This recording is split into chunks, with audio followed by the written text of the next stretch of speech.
Welcome, everybody. Just a quick note, make sure you're creating lots of space for people to join you on the pew. If you wouldn't mind, if you're sitting at the end, to scooch a little towards the middle so people don't have to climb over you. This is how we make the most of our space. Thank you so much.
Buenos días. Good morning. Bienvenidos a la Congregación Unitariana Universalista de Asheville. Welcome to the Unitarian Universalist Congregation of Asheville. Soy la reverenda Claudia Jimenez y trabajo aquí como ministra de fe. I'm Reverend Claudia Jimenez, and I serve this congregation as Minister of Faith Formation. Queremos que sepan, we want you to know, que quien quiera que seas, whoever you are, feligres, visitante o en línea, congregant, visitor, or online, a quien quiera que ames, whoever you love, de donde quiera que vengas, wherever you come from, estés donde estés en el camino de explorar quién eres, wherever you are, on the journey of becoming yourself, Eres valiosa y digna de amor. You are worthy and lovable. Nos alegra tenerles con nosotros. We are glad that you are here. And as I said, I'm the Reverend Claudia Jimenez, and this morning I have the privilege of offering service in partnership with Reverend Audette Fulbright Fulson, who is our lead minister. So you're in for a treat. And I also want to express gratitude for our guest musician, Janet Onnie. Onnie. Okay, thank you for that. Our music director, Les Downs. Our AV lead, Simon Jacobs. And I want to welcome, and you'll have a chance to say hello later, we have religious educators from across the southern part of the states, from the Liberal Religious Educators Association. Do you want to just raise your hands? And they have been here most of the week. And I also want you to look around the room and notice that we have a lot of our youth here. So youth, we are so glad that you are in worship this morning. We are also grateful for everyone who lends a hand, ushers, greeters, coffee hour baristas, and everyone who keeps this place buzzing. As part of our welcome, we remind you that in this time when cuts are being made or have been made to SNAP to support people who are food insecure, we invite you every Sunday, we remind you to bring canned food that has Pop-Tops and non-perishable food so that we can support our community. Please take a moment to silence your devices so that we can receive the gift of our centering music.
Thank you, Janet. So I am Reverend Audette. I am a middle-aged, white-presenting woman. I have red hair that comes down to my shoulders.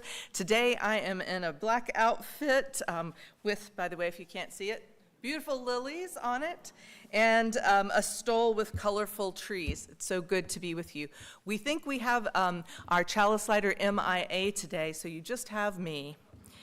We kindle our chalice in recognition that our Unitarian Universalist faith is lit by the fires of many religions, and we are grateful for that journey.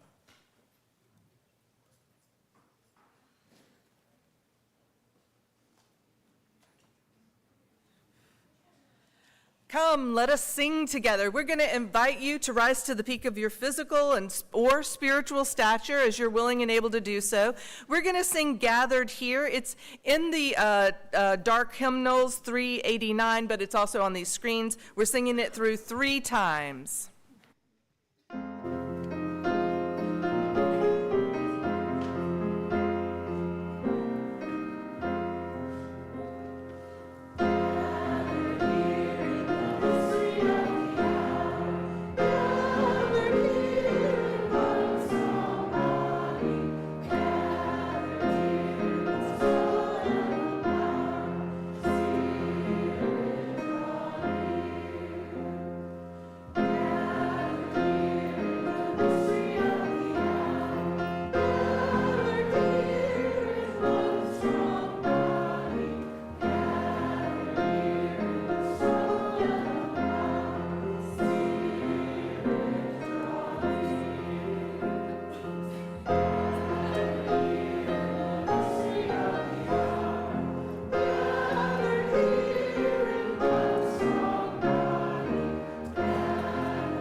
So we're trying to get cozy, and if we need extra seats, if you're not cozy yet, please do come sit right over here. We've got some extra spaces. There will be a little more room opening up in just a minute. But today we have someone who is kind of at the center of our worship today. And I wonder if any of you know this, sorry, hold on a second, pushing buttons. Any of you know this person? Who here knows Winnie the Pooh? Anyone? Yeah, well, Winnie the Pooh is our saint today. We're going to be working with Saint Winnie the Pooh. But we're going to start with a story about Winnie the Pooh, okay? And so the story begins with my favorite character from the 100 Acre Woods, and that's Eeyore. Tell me something about Eeyore. What's he like? He's kind of sad. Wah, wah. Yeah. But I love Eeyore. So one day, not surprisingly, Eeyore was like this. Let's look at him. How's he looking? Aw, he's sad. He was very sad, and he was standing by a tree, and he was feeling sad. And Pooh, who doesn't usually feel very sad, was humming a little Pooh song, walking through the forest, came upon sad, sad Eeyore, who was sighing like this. Oh. And what do you think Pooh said? Why are you so sad? And Eeyore said, maybe you can see. And so this happened. He had Pooh look at his butt. But can you see why that happened? Why did he want Pooh to look back there? He didn't have a tail. Yeah, that's right. His tail was missing. So that was rightfully bumming Eeyore out. And Pooh, being a very kind and compassionate Pooh Bear, said, I'm going to help you find your tail. And Pooh did not concern himself with how he's going to do this. He was like, I'm off to find your tail, Eeyore. And he went humming through the woods. Well, after a few minutes, he realized, now I haven't seen this tail yet, and I've been wandering around these woods, humming a little Pooh tune. So how will I find this tail? And he thought to himself, he said, who is someone in the woods who knows something about something? And do you know who he picked? Anyone?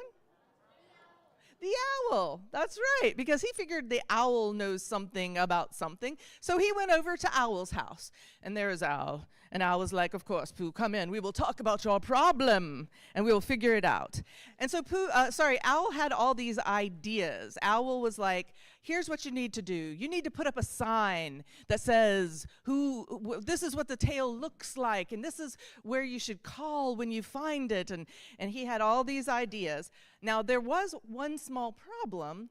Neither Pooh nor Owl knew how to write. They couldn't write, so they couldn't make the sign.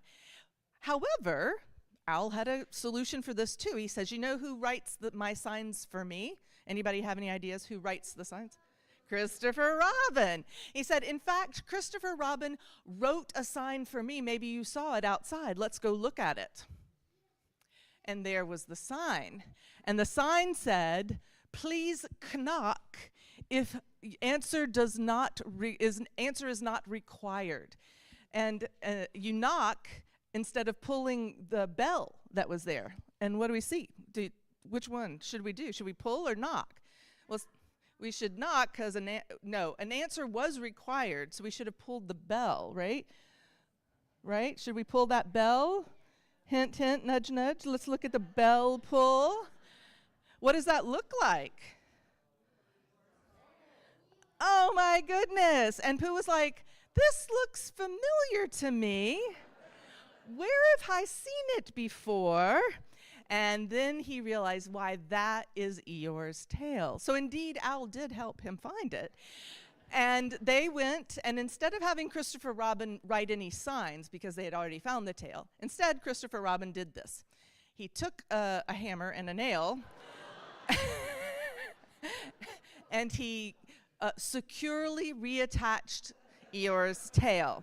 And Eeyore was so happy. In fact, we're not going to show you the picture, but there is a happy picture of him jumping around, and he's very happy. What did you want to add? Maybe so. Wisdom indeed. Maybe this is where pin the tail on the donkey comes from. See? So we're going to remember all our friends from the 100-acre woods today, but right now I want you to carry a little bit of that Pooh wisdom, because you know he wanted to be helpful. He knew who to reach out to, and sure enough, just by being Pooh, all the solutions came to him. But you can carry that to your classes. We're going to sing you on your way to your classes. If you or your grown-up is new here today, we want to invite them to go with you just to see where you're going to be, where they can pick you up after the services, and we'll sing to you as you do that. And I'm going to ask, can we make sure this little structure moves into the bucket just so folks can walk right here later? And let's sing as you go.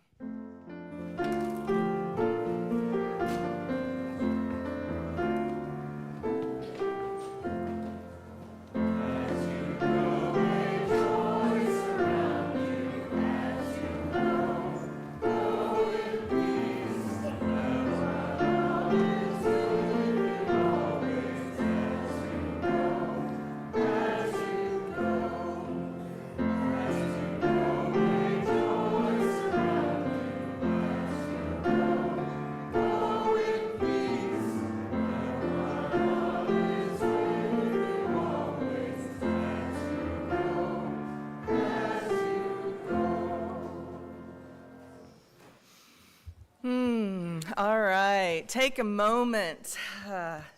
Today's service is more meditative than some that we have, and indeed, in this time, we are going to do a special practice. For our time of prayer and meditation and reflection, we're going to do an Om practice together. So this is a practice that is deeply rooted in Hinduism and other Indian spiritual traditions, but the practice of reciting Om and meditating with Om has transcended religious boundaries. It's found resonance in various cultures and practices worldwide.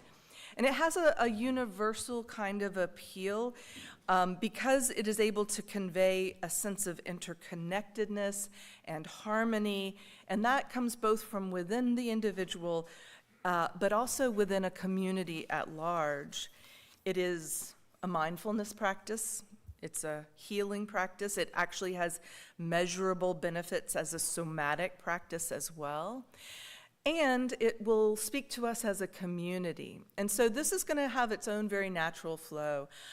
I'm going to begin, and then you'll just join in with it, taking a deep breath and saying the word Om for as long as your breath extends.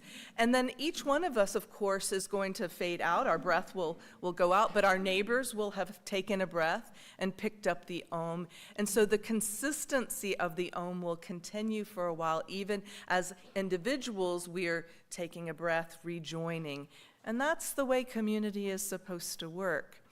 And so I just invite you maybe to take a moment here, breathe deeply, right? And together we will practice with Om.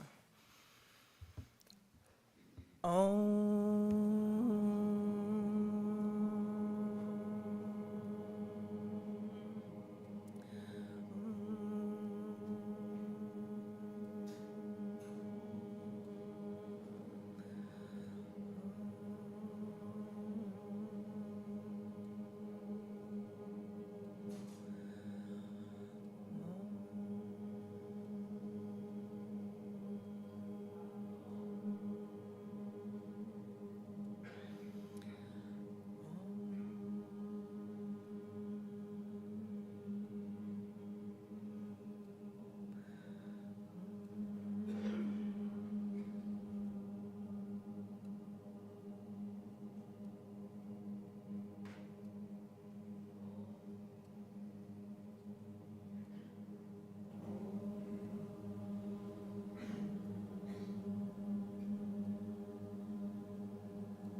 Namaste.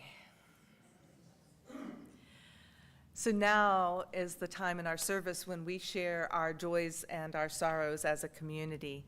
And we do this with a practice of sprinkling salt and flowers first for all of those things that are gritty on our souls, our sorrows, our pains, our worries.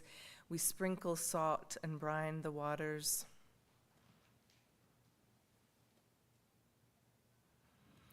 And yet for all of those things that we are celebrating that bring us joy, the beauty that surrounds us, we sprinkle flower petals to represent all that brings us joy. And then what we do is we invite you to join us in one of two places. You can take a rock and slip it into the water. We'll do this side of the room together. You'll come this way and go to this bowl, and you'll exit going back to your seats by going up the middle here, and similarly this side of the room comes down this way to grab a rock here and comes to this bowl and goes also back. This is a crowded, beautiful practice.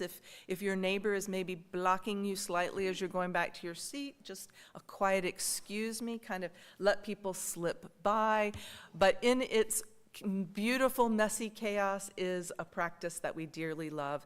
And so we want to invite you to go ahead and make your way if you'd like to join in Joys and Sorrows, and we'll receive a gift of music.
And now into the vessel we place 2 final rocks for the joys and the sorrows of those that we love in this community who are not present here with us in the sanctuary, because gathered are apart, we are one.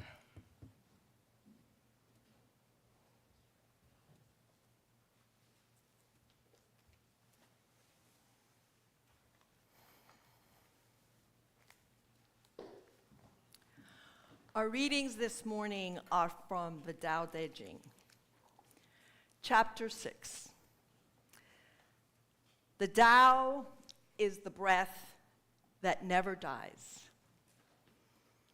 It is a mother to all creation. It is the root and ground of every soul, the fountain of heaven and earth laid open.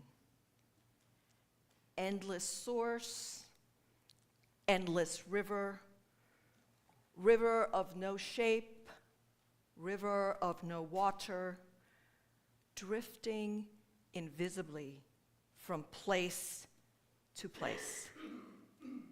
It never ends and it never fails. Chapter 10. Can you nurture your souls by holding them in unity with the One? Can you focus your chi, your energy, and become as supple, as yielding as a baby? Can you clear your mind of all its dross without throwing out the Tao with it? Can you do it without self-interest so you can shine like a diamond? Can you love the people of your nation without being pulled into action? Can you turn yourself around and let her rise up over you? The world spans out in 4 directions. Can you be as embracing? Birthing, nurturing, and sustaining. The Tao does this unceasingly. It gives without holding on to what is made. It gives everything essence without reward. It knows without flaunting it. It is serene beyond desiring. And this is its virtue and its source.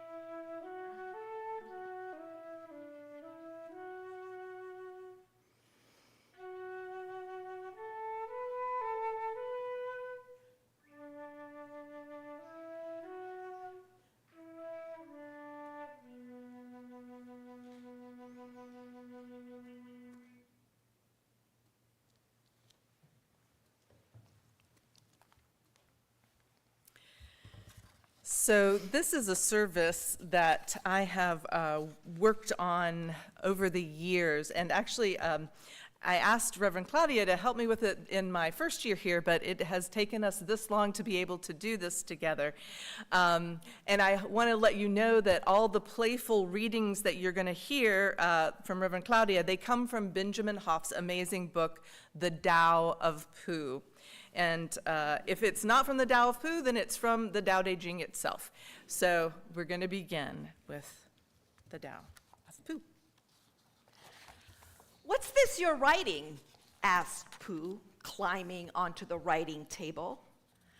The Tao of Pooh, I replied. The how of Pooh? Asked Pooh, smudging one of the words I had just written. The Tao of Pooh, I replied, poking his paw away with my pencil. It seems more like the ow of Pooh, said Pooh, rubbing his paw. Huh. Well, it's not, I replied huffily. What's it about? Asked Pooh, leaning forward and smearing yet another word. It's about how to stay happy and calm under all circumstances, I yelled. Have you read it? Asked Pooh.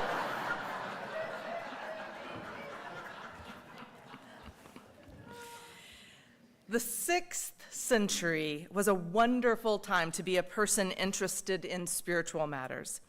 There was an explosion of spirituality all around the world. This was the era of the great Hebrew prophets of the Bible, the Buddha's life and ministry, the preparation of the major scriptures of Hinduism, such as the Upanishads, the Yoga Sutras, and the Bhagavad Gita. Zoroastrianism developed in Persia. Athens was in its golden age. Confucius developed his thinking in China. And at the same time, the Chinese philosopher Lao Tzu, the figure credited with developing what would become known as the Tao Te Ching, or the way and its virtues, was supposed to have lived. Now, as in all religions, and perhaps particularly among those who grew up beside and from some of the same roots as one another, Taoism is not monolithic by any means. In China, it's apparently most strongly connected with the book called the I Ching, and is strongly flavored with folk magics and rituals and special deities, as well as the concept of a philosophical recluse living simply in harmony with nature. Now, over time, most major Western articulators of Taoism, including Houston Smith and Benjamin Hoff, have drawn more on the expressions of Taoism set forth in the Tao Te Ching. This is most likely because the Tao Te Ching is a text whose simplicity and beauty is nonetheless hallmarked by uniquely powerful spiritual effectiveness. It is a handbook for open-minded and practical spiritual seekers, and its wisdoms often include straightforward directives. Now, the I Ching, on the other hand, is extremely cryptic. It's used largely for making predictions. But this morning, we're going to center our thoughts on the wisdom of the Tao Te Ching. It is, I think, one of the greatest appeals of most Eastern traditions that they comment directly and frequently on day-to-day living, right? Confucius saw the present as being out of step with the past, and so he therefore encouraged a lot of reflection and respect for ancestors and the ways of the ancestors. He considered the emperor the mediator between heaven and earth. Confucius advocated elaborate systems of behavior, both courtly and governmental. And of Confucius it was said, "If the mat was not straight, the master would not sit." The Buddha, on the other hand, felt that attachment to this world led inevitably to suffering, and that the goal should always be ways to be set free of the limitations of this world and seek nirvana, which translates most directly to no wind. Now, Taoists, on the other hand, see this view of earthly life as limiting and negative. It's just as negative in some ways, they think, as the formalistic views of Confucianism. Taoism says that earth is a reflection of heaven, and that suffering arises when we try to make things happen outside of their true inner nature, when we try to shove round pegs into square holes or teach fish to fly. Quote, "The Tao is the deep source of everything. It is nothing, and yet it is in everything. It smooths round sharpness and untangles the knots. We were discussing the definition of wisdom late one night, and we were just about to fall asleep from it all when Pooh remarked that his understanding of Taoist principles had been passed on down to him from his ancient ancestors. Like who? I asked. Like Pu Dao Se, the famous Chinese painter, Pooh said. That's Wu Dao Se. Or how about Li Pu, the famous Taoist poet? Pooh asked cautiously. Oh, you mean Li Po? I said. Oh, said Pooh, looking down at his feet. Then I thought of something. That doesn't really matter anyway, I said, because one of the most important principles of Taoism was named after you. Really? Pooh asked, looking more hopeful. Of course. Pooh, the uncarved block. I'd forgotten, said Pooh. Now, the predominating metaphor of Tao is water, and even here, as when the metaphor shifts to uncarved block or things in their natural state, the image of water is evoked for the mind which operates as Pooh is still and calm. It's a reflecting mirror mind. We said that Tao says that earth is the reflection of heaven. With Pooh mind, our minds open to the way. After all, as the Tao Te Ching reminds us, the Tao is the breath that never dies. It is mother to all creation. It is the root and ground of every soul, the fountain of heaven and earth laid open. Endless source, endless river, river of no shape, river of no water, drifting endlessly from place to place. It never ends, and it never fails. This unutterable oneness, because the Tao which can be named is not the Tao, is the essential teaching of Taoism. And this notion of Pooh, or the uncarved block, is that things in their natural state manifest their unique power, the power of their inner nature. But when you try to force change, that true power and that nature is lost. So let's look at an example of Pooh, allowing Benjamin Hoff and his wonderful interpretation of Winnie the Pooh text to teach us. And so at this one point, Pooh, Rabbit, and Piglet were lost in the 100-acre woods. And Rabbit, being clever, was leading them home and refused to admit that they were lost. They came again and again to a large sand pit, and each time they did, Rabbit would say something like, now I know where we are. How would it be, said Pooh slowly, if as soon as we're out of this pit, we try to find it again? What's the good of that, said Rabbit. Well, said Pooh, we keep looking for home and not finding it. So I thought if we looked for this pit, we'd be sure to not find it, which would be a good thing because then we might find something that we weren't looking for, which might just be what we are looking for, really. Try, said Piglet to Rabbit suddenly. We'll wait for you here. Rabbit gave a laugh to show how silly Piglet was and walked into the midst. After he had gone 100 yards, he turned to walk back again. And after Pooh and Piglet had waited 20 minutes for him, Pooh got up. Now then, Piglet, let's go home. But Pooh, cried Piglet, all excited, do you know the way? No, said Pooh, but there are 12 pots of honey in my cupboard, and they've been calling me for hours. I couldn't hear them properly before because Rabbit would talk. But if nobody says anything except those 12 pots, I think, Piglet, I shall know where they're calling from. Come on. And with that, they went home.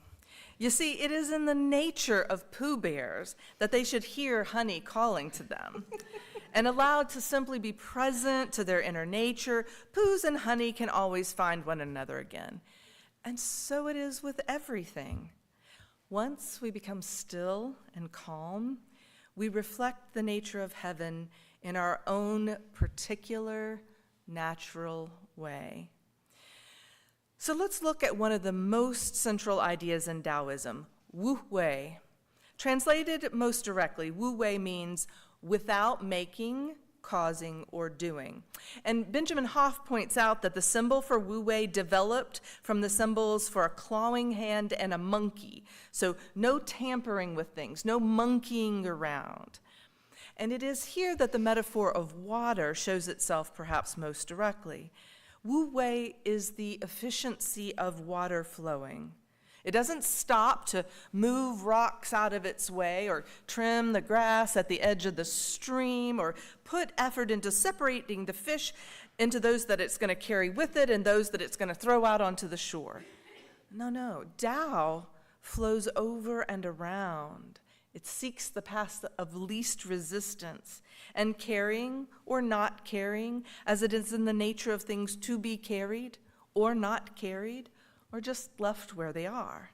It is Wu Wei, do without doing. Which leads me to the last consideration of living according to Tao, or the way. In the Tao Te Ching it says, the sage's way of Tao is the way of water. There must be water for life to be, and it can flow wherever. And water, being true to water, is true to Tao. Those on the way of Tao, like water, need to accept where they find themselves. And that may often be where water goes, to the lowest places. And that is right. Like a lake, the heart must be calm and quiet, having great depth beneath it. So Benjamin Hoff does a wonderful job of describing how our busy Western lives resist this message of Tao. We don't simply allow ourselves to be where we are. We're always rushing out and trying to be somewhere else. If we're sad, we take a pill, or we watch a funny movie, or we get busy on our phones, probably distracting ourselves.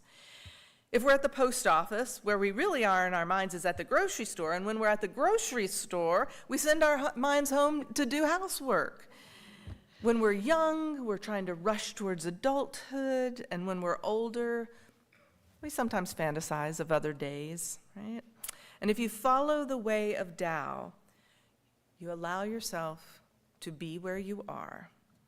Let's talk for a moment about the busy backson, as Hoff calls them, drawing from Christopher Robin's misspelling of busy back soon. The busy backson is almost desperately active.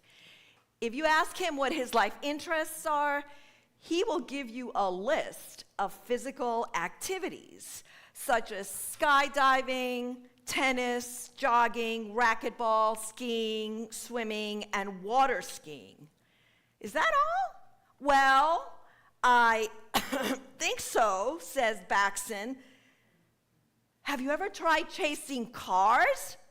No, I never have. How about wrestling alligators? No, I always wanted to, though. Roller skating down a flight of stairs? No, I never thought of it. But you said you were active. At this point, the Baxton replies thoughtfully, say, do you think there's something wrong with me? maybe I'm losing my energy. And Hoffman reflects a way of life that keeps saying, around the corner, above the next step, works against the natural order of things and makes it so difficult to be happy and good that only a few get to where they would have naturally been in the first place, happy and good. And the rest give up and fall by the side of the road, cursing the world, which is not to blame, but there to show the way. So the Tao Te Ching, in my personal opinion, is the most beautiful and restorative religious text that I have ever personally read. It has the virtues of being simple, beautiful, practical. Anytime I read it, I'm refreshed and I regain the clarity of heaven, which the Tao says is my natural state. It says, quiet yourself and know your inner nature. Let who you are determine your path and your action. Do without doing, or remember to be a human being rather than a human doing. Stay with the present moment, the present experience, your present form. Allowing the way of Tao to infuse your life can help you find the balance that is a possession you have never lost, only overlooked. The words of the Tao. What holds, what you can trust, is the same as this quietness, and it is lighthearted. This quiet, lighthearted silence is the key to being free from emotion. The sage never abandons the Tao. He never lets its weight out of his sight. He may live in a fabulous house, but he never gets up wanting to. And though there are always temptations, she stays unswayed and smiles.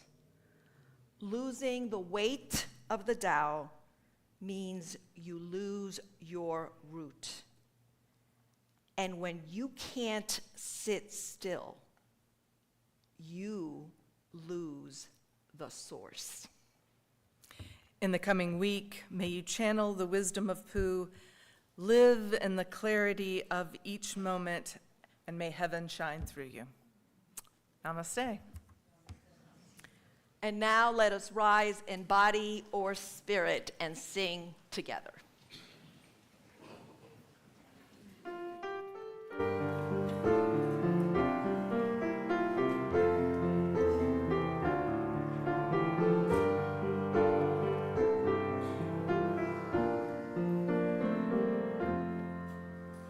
We laugh, we cry, we live, we die, we dance, we sing a song. We need to feel there's something here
And now this is the time in our service for the work of the congregation. And we like to begin by inviting those visiting us to, if they are willing, rise and into the microphone, say their name and where they are visiting from. And one of the ushers will bring a microphone if you raise your hand.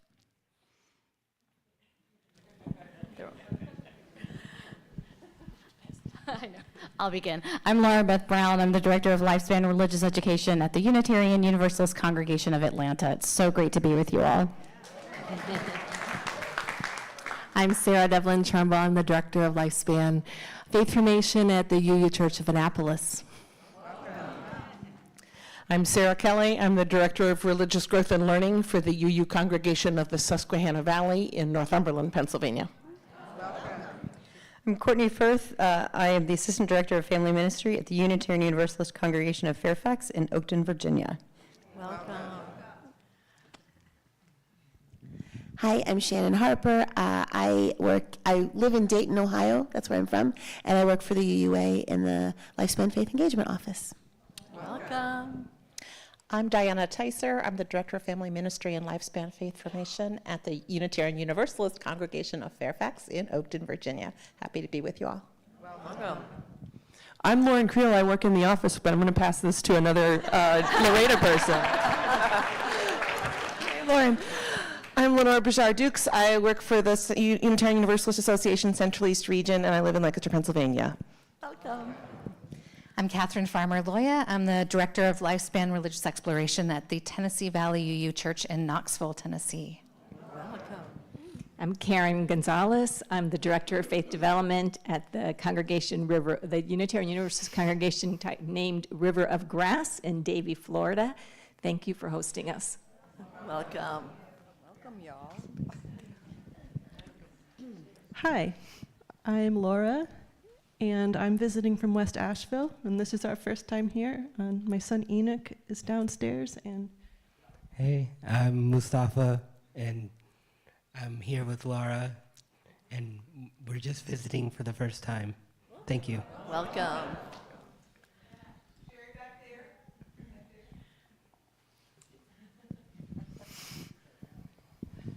Good morning. We're Betty and Dave Wall from the UU in Albany, New York, and it's great to be here. Thank you. Our two adult sons were raised UUs. Thank you, religious educators, including myself. And they spent summers going to Unirondeck, which is a beautiful summer camp up in the Adirondack Mountains. And so thank you for being such a welcoming community. Welcome.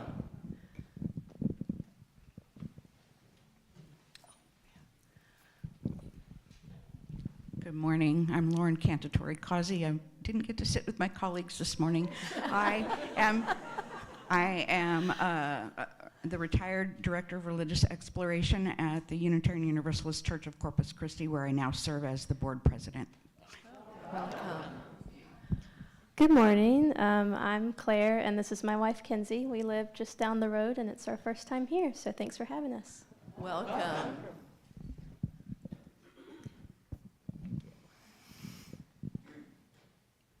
All right. I think we have one more. Yes.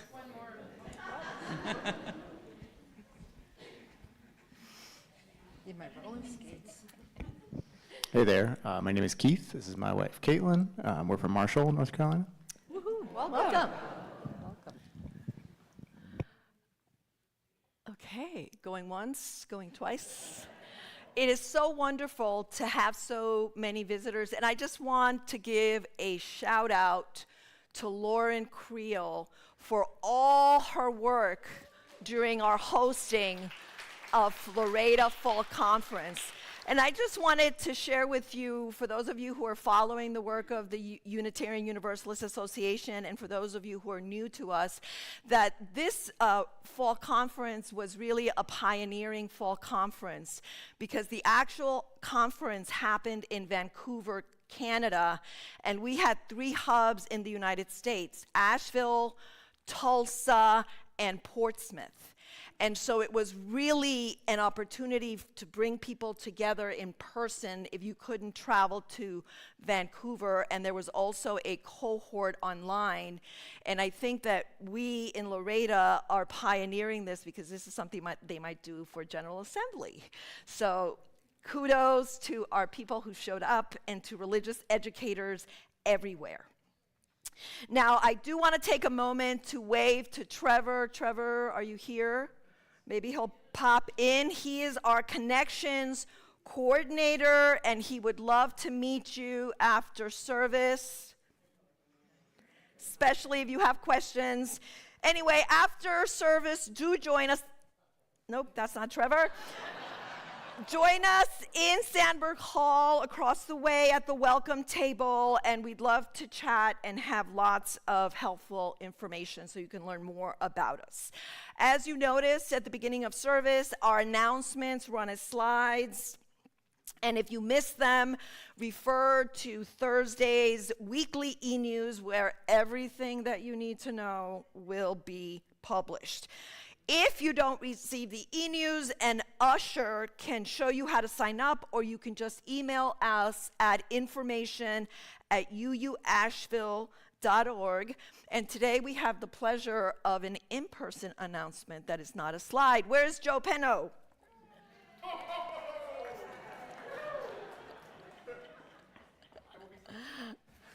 Hi! I know we just did Halloween, but guess what time it is for me? You saw our little elf come in, Jenny Jones. She has flyers. We asked you last week to pass those out. We're now taking signups for volunteers to help us with the breakfast so that we can feed all these lovely community members that are coming. So anything you can do to help in that regard, we would love that from you, but that's all we're asking. We don't want your money. We just want a little bit of your time and a little bit of your effort. Anything you can do to help in that way, but feel free to bring your kids, grandkids, nieces, nephews, cousins, uncles, aunts. We'd love to have you all, and if you want to bring your pets, Santa's glad to have them visit as well. Thanks. Thank you. So for a good time and to support community, what a great opportunity. Our community plate recipient this month is Veterans Healing Farm, dedicating to enhancing the mental, emotional, and physical well-being of our veterans, their families, and their caregivers. They accomplish this by creating a safe, peaceful environment that fosters healing and friendship and community building. The farm fosters self-empowerment and peer support through the practice of organic farming, beekeeping, and continuing education workshops. The farm is also a great place for us to volunteer, and it is located in Mills River and serves Henderson and Buncombe counties. You can donate by check, but be sure to write community plate in the memo line. You can also donate online, and our plate is shared 50-50 with our community plate partner. And because the gifts of this congregation are not just your time and talent and your volunteering, as you saw earlier, half of this place left when our children went to their classes. Nothing we do here cannot be done without your support, and your financial support is also crucial to the ministries of this congregation. So now we will gratefully receive this morning's offering.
for the gifts of your time, your presence, your witness, and your resources. We are deeply grateful, and we want to give a very special thank you to Janet for the gift of music today. Thank you so much.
And now we come to the end of our service, and I want to invite you, if you're willing and able to do so, we're going to rise because we have just a few words of benediction, and then we are going to sing our joyful going forth song, Longtime Son. And so in the week ahead, may love attend you and may peace be your constant companion. Go in peace, return in joy. Let us sing.